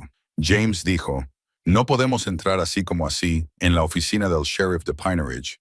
Brennan puede que sea comprensivo, pero no tiene el control, y cualquiera con quien contactemos a nivel local podría avisar a Doyle y a los demás. ¿Qué tal la oficina local del FBI en Missoula?, sugirió Karen. Es nuestra mejor opción, pero está a 3 horas en coche y una vez que salgamos de este bosque, estaremos expuestos. Doyle tiene gente vigilando las carreteras principales. Si nos ven a Julia y a mí juntos y vivos, sabrán exactamente lo que está pasando. James trazó una ruta en el mapa. Necesitamos una distracción, algo que atraiga su atención mientras sacamos las pruebas. Julia se quedó callada un momento y luego habló. Lucas Gray, James y Karen la miraron. Lucas nos ha estado ayudando durante años, explicó Julia. Sabe que James está vivo desde 2005 aproximadamente. Ha sido nuestro contacto con el mundo exterior, comprando suministros sin hacer preguntas. Es de confianza y tiene motivos legítimos para conducir regularmente a Missoula para su ferretería. ¿Confías en él para esto?, preguntó Green. Con mi vida, respondió Julia simplemente. Se lo ha ganado con creces. Cuando el sol comenzaba a ponerse, Lucas llegó a la cabaña. Había caminado desde el este, cargando una pesada mochila llena de suministros frescos. Cuando vio a Karen sentada con James y Julia, se detuvo en la puerta y sonrió. Así que te encontró, le dijo a James. Ya era hora. Hola, Lucas, respondió James. Gracias por venir. Lucas dejó la mochila en el suelo y acercó una silla. Era un hombre robusto, curtido por años de trabajo honrado, con unos ojos que no se le escapaba casi nada. Julia me dijo que necesitabas ayuda. ¿Cuál es la situación? Le explicaron el plan. Lucas llevaría el sobresellado y todas las pruebas a Missoula, directamente a la oficina local del FBI. Lo presentaría como algo que una clienta, Karen, había encontrado en su propiedad y le había pedido que entregara. Eso protegería a Lucas de acusaciones de dar refugio a un fugitivo u obstruir la justicia. Mientras tanto, Karen se quedaría en la cabaña con James y Julia, haciendo ver que seguía investigando, seguir buscando. ¿Y si la gente de Doyle viene a por ti?, preguntó Lucas. Entonces estaremos aquí juntos con la documentación de todo. 3 testigos en lugar de 1, James miró a Julia, y ya no huiremos más. Pase lo que pase, lo afrontaremos. Lucas los observó durante un largo momento y luego asintió. Muy bien, saldré mañana a primera hora. Conduciré sin parar. Debería estar en manos federales al mediodía. Miró a Karin. ¿Estás segura de esto? Una vez que esto se haga público, tu vida en Pine Ridge se va a complicar. Compré 30 acres de bosque por $400. Karin dijo, creo que puedo manejar las complicaciones. Esa noche, se turnaron para vigilar. La niebla se había disipado y la luna brillaba lo suficiente como para ver. Karen hizo el primer turno, sentada junto a la ventana con los prismáticos de James, escudriñando los árboles. Julia durmió en el catre y James descansó en una silla, con una respiración constante, pero dificultosa. Su afección cardíaca estaba empeorando. Corin lo notaba en sus movimientos, el cansancio que se apoderaba de él al caer la noche. Hacia medianoche, Julia se despertó y se unió a Corin en la ventana. No va a durar 2 años, dijo Julia en voz baja. Quizás ni siquiera 1. Los médicos dicen que el estrés de esconderse todos estos años, la falta de atención médica adecuada, le han pasado factura. Lo siento, dijo Karin. No lo sientas. Hemos tenido 30 años. Eso es más de lo que tiene la mayoría de la gente. La voz de Julia era suave pero firme. Él quiere morir con su nombre limpio. Quiere que la gente sepa que no fue un cobarde que huyó, que intentó hacer lo correcto. ¿Y tú? ¿Qué quieres tú? Julia sonrió levemente. Quiero casarme con él como es debido, legalmente, delante de la gente. Quiero caminar por la calle cogida de su mano. Quiero 1 año, 1 mes, 1 día sin tener que esconderme. Eso sería suficiente. Se quedaron sentadas en un cómodo silencio durante un rato, contemplando la luz de la luna que se filtraba a través de los árboles. Entonces Julia volvió a hablar. Cuando lo encontré en ese barranco, sangrando y apenas consciente, tomé una decisión. No solo salvarlo, sino amarlo, sin importar el precio. La gente cree que el amor tiene que ver con los buenos momentos, con los momentos fáciles. Pero el amor verdadero tiene que ver con la decisión que tomas cuando todo es difícil. Cuando quedarte significa renunciar a la vida que creías que tendrías. Cuando el precio lo es todo y lo pagas de todos modos. Karen pensó en Robert, en la vida que habían construido y perdido. Lo entiendo, dijo ella.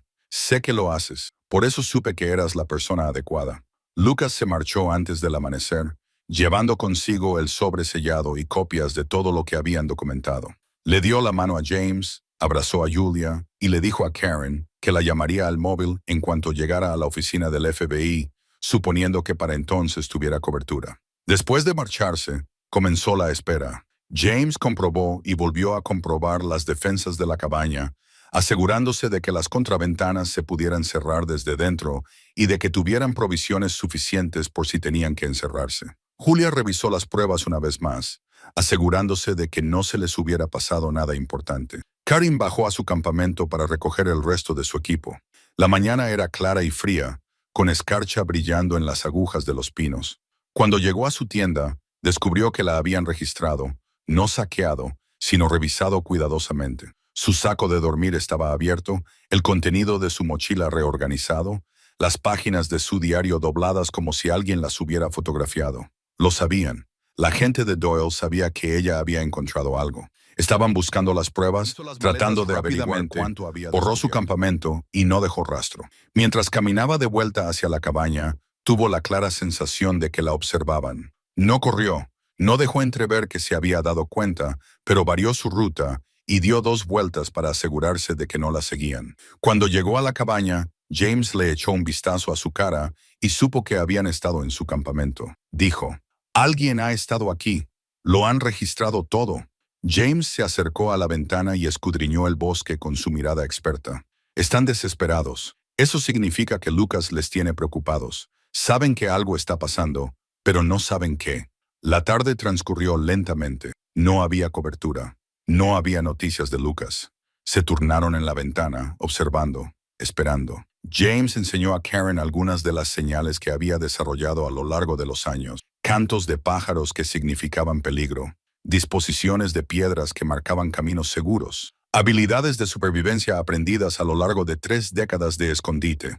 Alrededor de las 4:07, Julius se tensó junto a la ventana. Se oían ruidos de vehículos en la carretera de acceso. Todos escucharon.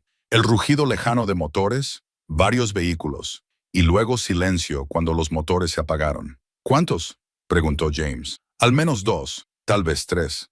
James sacó una radio bidireccional de un estante, un modelo antiguo que había modificado para monitorear las frecuencias de las fuerzas del orden. La encendió, ajustó el silenciador y escucharon. Estática, luego voces confirmaron que ella todavía estaba en la zona. Camiones en el comienzo del sendero. Entendido. Brennan dice que ella preguntaba por la cabaña. Probablemente ya la hayan encontrado. Doyle quiere que esto se resuelva hoy. Sin cabos sueltos. La voz era fría. Profesional, no era la policía local. Se trataba del personal de seguridad privada de Doyle, del tipo con experiencia militar y sin reparos en seguir órdenes. James miró a Julia, luego a Karen. Vienen. Tenemos que decidir ahora mismo. ¿Huyamos o nos quedamos? Lucas tiene las pruebas, dijo Julia. Probablemente ya estén en manos del FBI. Huir ahora no cambiará eso, pero quedarnos podría costarnos la vida, señaló Karen. Quizás, dijo James, o quizás solo quieran asustarnos, averiguar lo que sabemos, lo que hemos hecho con la información. Si nos matan sin saber dónde está la prueba, corren el riesgo de que salga a la luz más adelante. Es una apuesta muy arriesgada, dijo Karen. James sonrió con tristeza. Llevo 30 años arriesgándome. Una apuesta más no me hará daño. Prepararon la cabaña para defenderse. Cerraron las contraventanas, apartaron los suministros de las ventanas y se colocaron en lugares desde donde pudieran ver todos los accesos. James tenía armas, un rifle que había comprado años atrás para cazar y una pistola que le había traído Julia, pero dejó claro que solo las usarían como último recurso. No somos asesinos, dijo. Somos testigos. Sobrevivimos resistiendo, no luchando contra ellos. Mientras el sol se ponía hacia las montañas occidentales, oyeron los primeros sonidos de gente moviéndose por el bosque. Botas sobre agujas de pino, el crujir de una rama, voces que se gritaban coordenadas entre sí. Julia buscó la mano de James. Karen comprobó su teléfono una vez más. Seguía sin haber señal, pero lo había configurado para grabar video en cuanto pasara algo. Pruebas, siempre pruebas. La radio crepitó. Visualización de la cabaña. Humo saliendo de la chimenea. Definitivamente ocupada. Otra voz más vieja, autoritaria. Rodéenla. No dejen que nadie se vaya. Y recuerden, necesitamos saber qué le han dicho a la gente antes de hacer nada definitivo. La voz de Marcus Doyle, el antiguo sheriff, había venido a limpiar su desastre. James miró a Karen y a Julia con expresión tranquila a pesar de la situación. Pase lo que pase, diremos la verdad. Es lo único que siempre hemos querido hacer. Solo decir la verdad. La verdad, repitió Julia. Y confiar en que sea suficiente, añadió Karen. Esperaron. Los tres juntos en la cabaña, James y Julia, habían hecho de ella su hogar durante 3 décadas. Mientras el bosque que los rodeaba se llenaba de hombres que querían enterrar su verdad para siempre, el sol tocaba las cimas de las montañas, pintando el cielo de oro y carmesí. A lo lejos, un halcón gritó, y en algún lugar de la autopista hacia Missoula, Lucas Gray conducía hacia la oficina del FBI, llevando pruebas que los salvarían o darían sentido a su última resistencia. La puerta de la cabaña se estremeció bajo unos fuertes golpes. El inspector federal James Cordell gritó una voz. «Sabemos que está ahí dentro». «Es hora de salir y hablar». James se puso de pie, enderezó los hombros y caminó hacia la puerta. Julia se levantó con él, con las manos aún entre las suyas, y Karen se quedó con ellos, 3 testigos, listos para enfrentar lo que fuera que viniera después, unidos por la verdad y el coraje, y la simple necesidad humana de hacer lo correcto. Sin importarle el coste, James abrió la puerta lentamente, quedándose en el umbral con Julia a su lado y Karen detrás. Marcus Doyle se encontraba a unos 4,5 metros, flanqueado por 2 hombres más jóvenes con equipo táctico.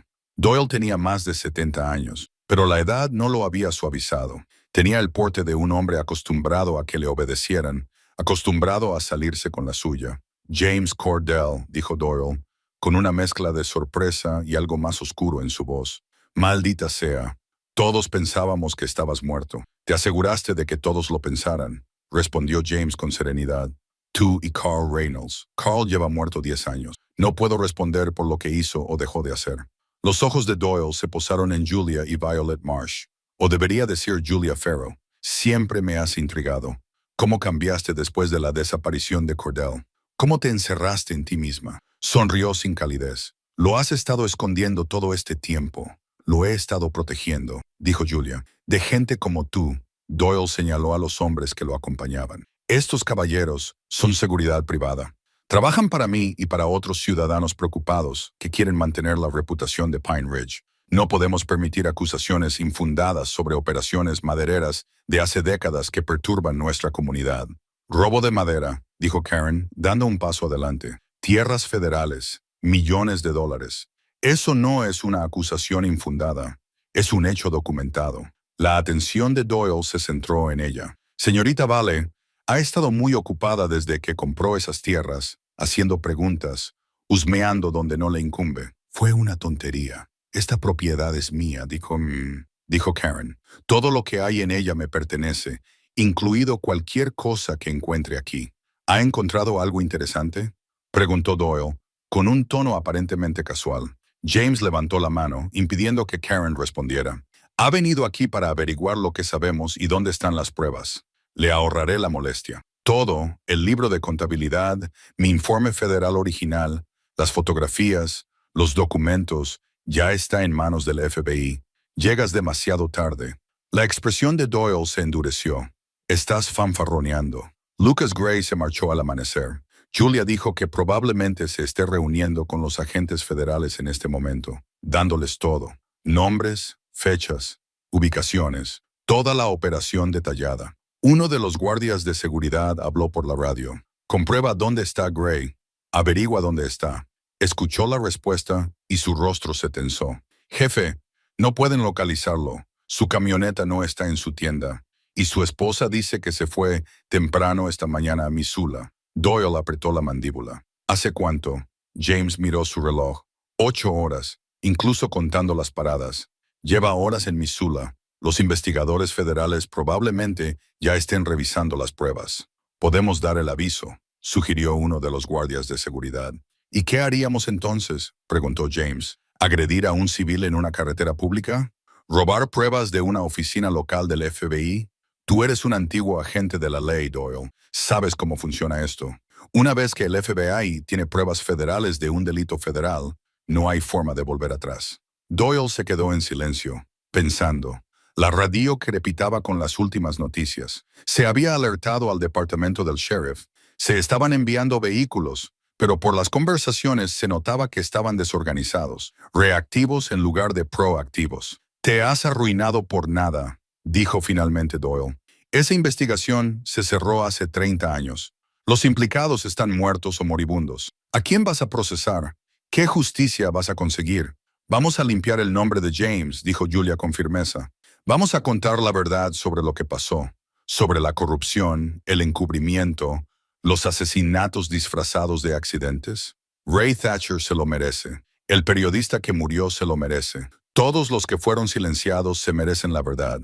Thatcher fue un accidente, insistió Doyle. ¿Lo fue? James sacó la placa del ayudante Thatcher de su bolsillo y la levantó. Encontré esto en el antiguo lugar de Tala. Ray estaba investigando. Encontró pruebas. Luego murió como cualquiera que se acercara demasiado. Los ojos de Doyle se fijaron en la placa y por primera vez la incertidumbre se reflejó en su rostro. ¿Dónde lo has conseguido? En el lugar donde murió Ray, no en una valla durante un accidente de casa, sino en el lugar de la tala donde había encontrado pruebas de la operación. Alguien lo mató y lo hizo parecer un accidente. ¿Fuiste tú, Marcus, o se lo pediste a Reynolds? No puedes probar nada, dijo Doyle, pero su voz carecía de convicción. No tenemos que hacerlo, dijo Karen. El FBI lo hará. Reabrirán todo el caso. El robo de madera, la desaparición de James, la muerte. todo, y descubrirán la verdad, aunque les lleve años. La radio volvió a crepitar. El sheriff con usted, señor. Dice que es urgente. Doyle cogió la radio, escuchó y palideció. Habló brevemente y luego devolvió la radio. Cuando volvió a mirarlos, algo había cambiado en su expresión. El cálculo seguía ahí, pero también la resignación. Los agentes federales están en Pine Ridge, dijo en voz baja. Ahora mismo están en la oficina del sheriff, solicitando todos los archivos relacionados con el caso Cordell y la muerte de Thatcher. Brennan me llamó para avisarme. Miró a James. Tú ganas. No se trataba de ganar, dijo James. Se trataba de la verdad. Doyle lo estudió durante un largo momento. ¿Valió la pena? 30 años escondido en el bosque. ¿Renunciar a tu vida? James miró a Julia y su expresión se suavizó. Todos los días Doyle hizo un gesto a sus hombres. Retírense. Se acabó. Volvió a mirar a James. Vas a testificar. Cuéntales todo. Eso es exactamente lo que pienso hacer, dijo James. Entonces quiero inmunidad, dijo Doyle. En aquel entonces seguía órdenes.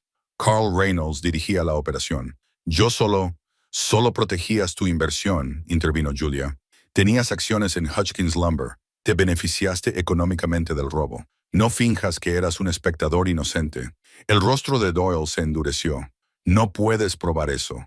En realidad, sí podemos, dijo Karin. El libro de contabilidad recoge todos los pagos. Tu nombre aparece ahí, Marcus, junto con las cantidades y las fechas. El ruido de los vehículos se hizo más fuerte. Esta vez no eran solo uno o dos, sino varios. La radio se animó con el murmullo. Los agentes federales se dirigían a la cabaña, acompañados por la policía estatal. El sheriff Brennan estaba con ellos, junto con Lucas Gray. Doyle miró hacia el sonido y luego volvió a mirar a James. Podría haberte matado hace 30 años. Carl quería terminar el trabajo, pero yo lo convencí de que no lo hiciera. Le dije que un cadáver levantaría demasiadas preguntas. Te salvé la vida. Me dejaste morir en un barranco, dijo James con frialdad. Julia me salvó la vida. Tú y Reynolds simplemente no conseguisteis quitármela. El primer vehículo apareció entre los árboles, un todoterreno negro con matrícula federal. Detrás venían 2 coches patrulla de la policía estatal y el vehículo del sheriff Brennan. Se abrieron las puertas y salieron los agentes con chaquetas cortavientos del FBI. Uno de ellos, una mujer de unos 40 años con el pelo gris acero, se acercó a la cabaña. Agente especial Rebecca Moss, FBI, anunció.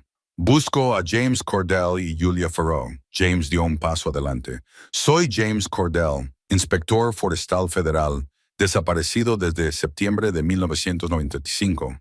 La agente Moss se detuvo y lo estudió con atención. Tiene identificación. James sacó la placa marcada por las balas junto con una tarjeta de identificación plastificada que había protegido durante todos estos años.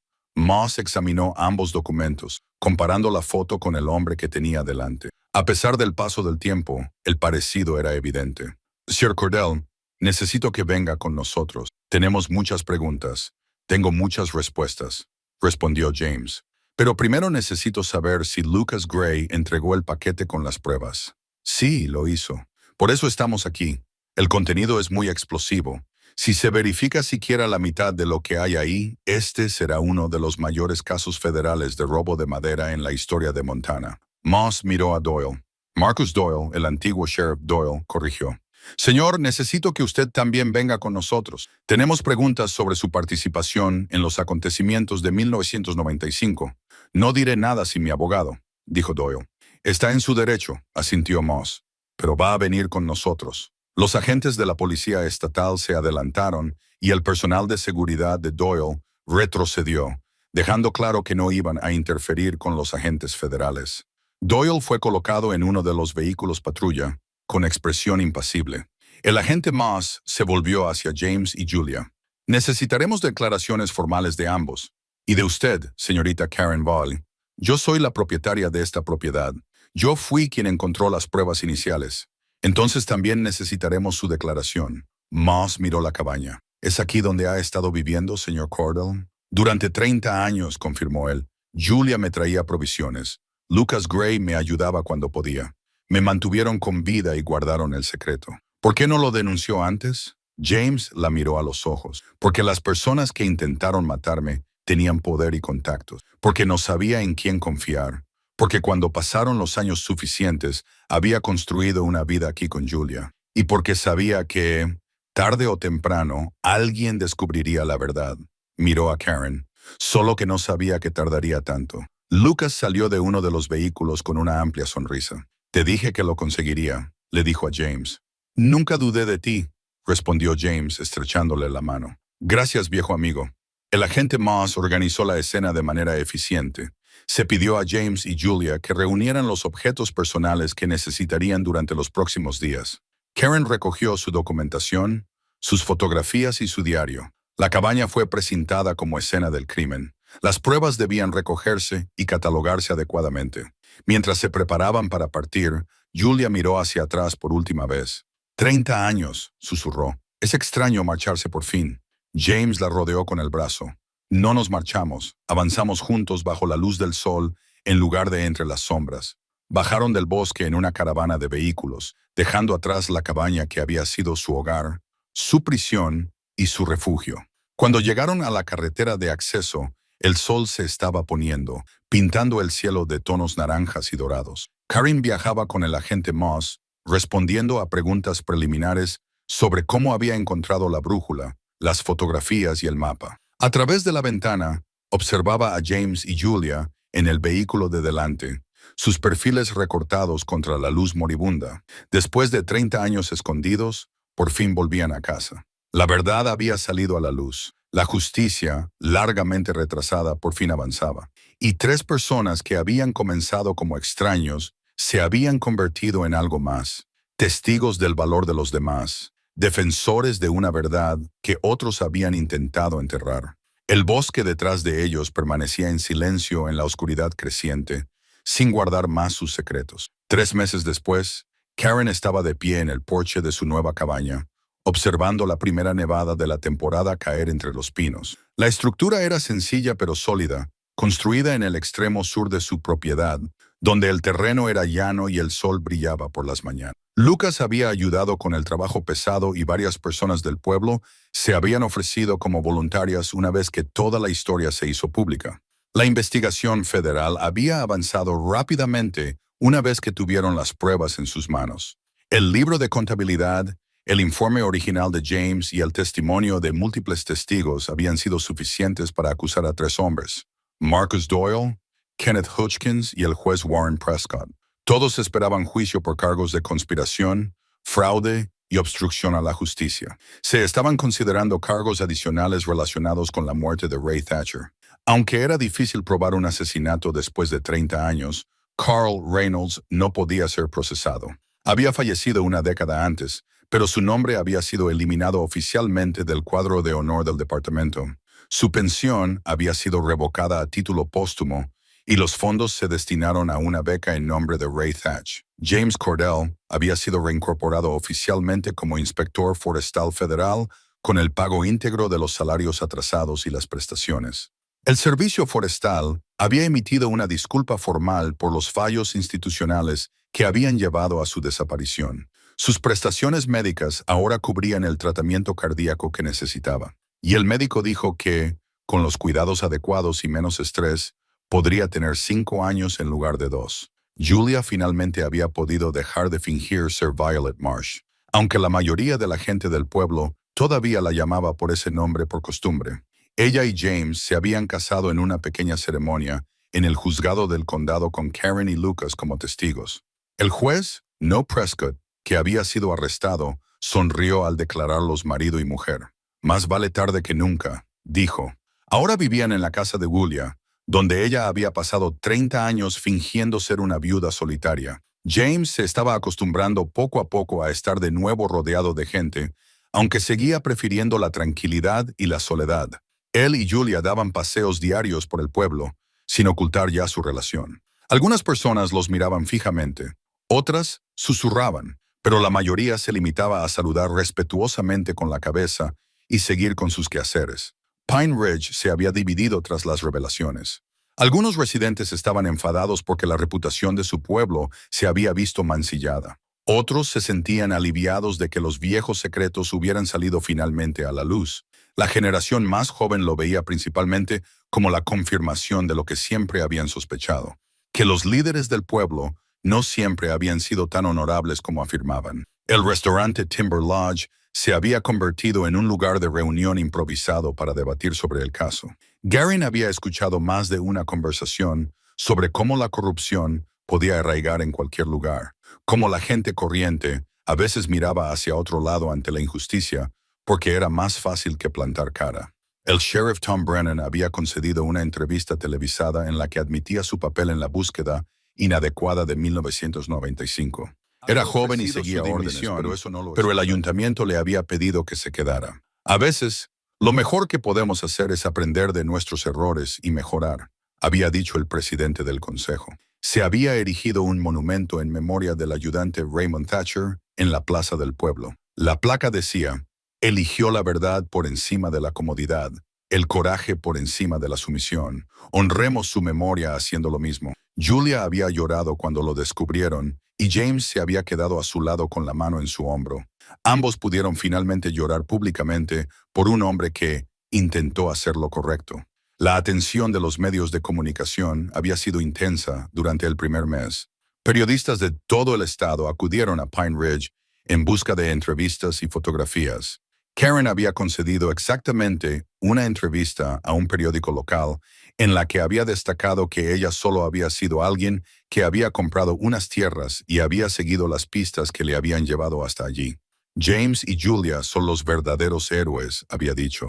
Sobrevivieron cuando otros querían silenciarlos. Protegieron la verdad durante 30 años. Ahora, mientras la nieve se acumulaba en las ramas de los pinos, Karen oyó el sonido de unos pasos que se acercaban. James y Julia aparecieron entre los árboles, caminando lentamente, adaptando su ritmo a las limitaciones actuales de James.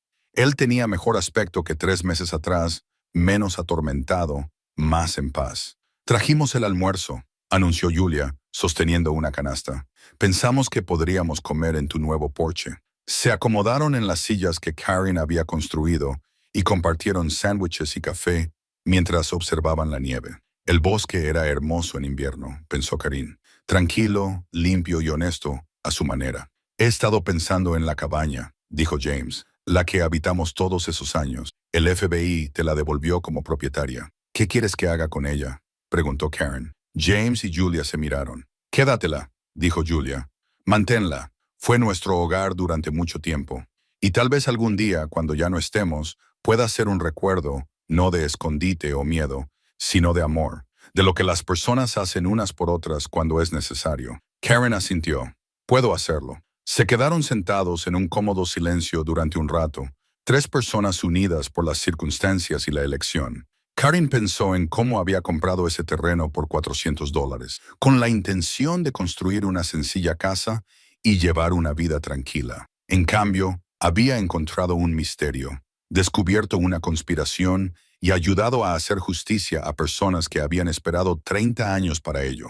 Más que eso, había encontrado amigos, amigos de verdad, de esos que han sido puestos a prueba por el fuego y han salido fortalecidos. ¿Sabéis de qué me di cuenta?, dijo Karen. Cuando compré este bosque, la gente pensó que estaba loca. Me dijeron que la tierra estaba maldita, que me arrepentiría, pero esta tierra me ha dado más de lo que jamás esperé.